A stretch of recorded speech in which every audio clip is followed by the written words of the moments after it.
எப்போ மனம் தாண்டி இருக்கிற ஒரு திறமை நமக்கு வந்துடுச்சோ நமக்கு பாதிப்புன்றது கிடையாது. இதுக்கு தியானம்னு சொல்லுவோம்.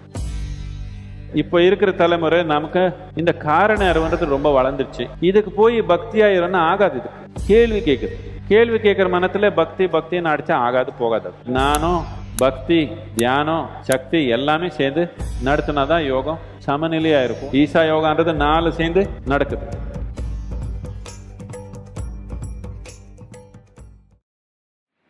சத்குரு, தியானத்துக்கும் பக்திக்கும் என்ன வித்தியாசம்? இரண்டும் ஒன்றுதானா?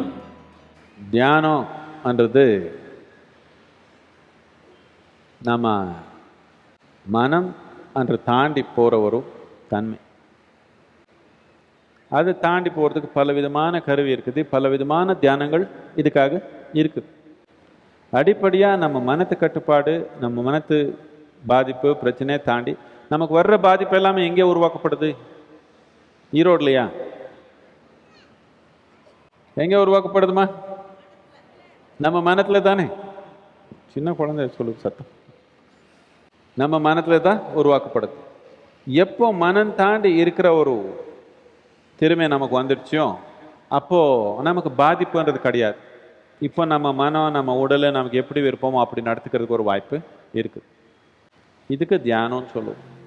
இதுக்கு சாதனை வேணும், இதுக்கு சரியான முறை வேணும், இதுக்கு சரியான வழிகாட்டு வேணும், எல்லாமே இருக்குது.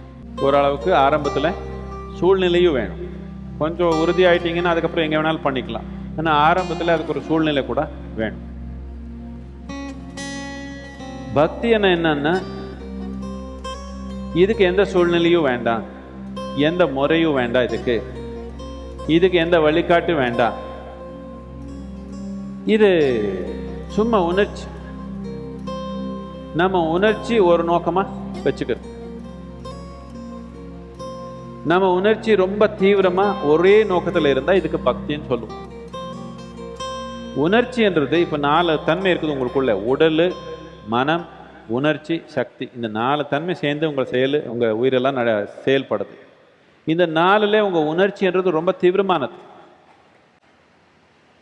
எல்லாத்துக்கும் தீவிரமாக நடக்கிறது உங்கள் உணர்ச்சி தான். இப்போ கூட கோவம் வந்தால் எப்படி வருது பார்த்தீங்களா?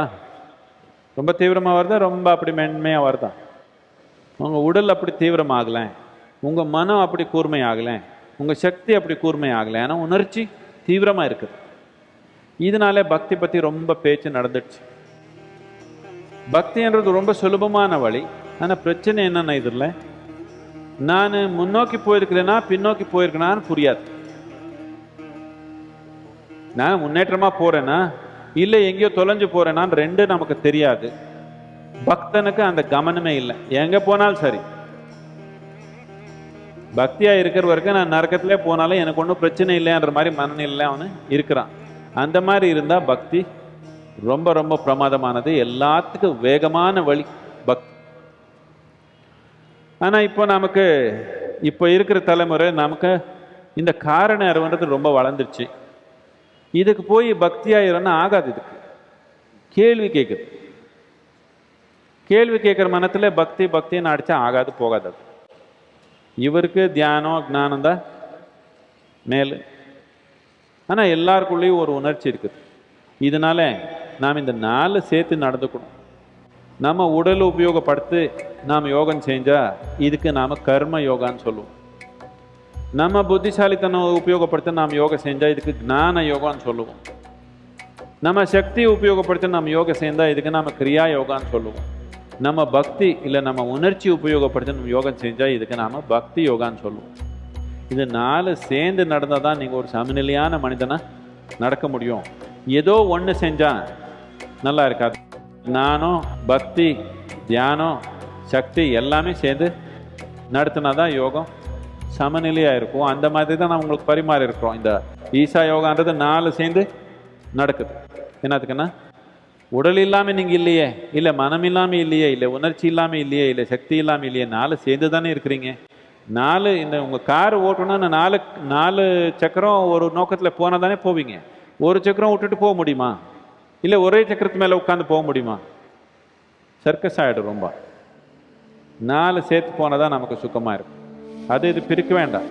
தியானம் ஞானம் பக்தி கிரியா இதெல்லாம் பிரிக்க வேண்டாம். எல்லாம் சேர்ந்து நடந்தால் தான் நீங்கள் சுலபமாக முன்னேற்றமாக போக முடியும்.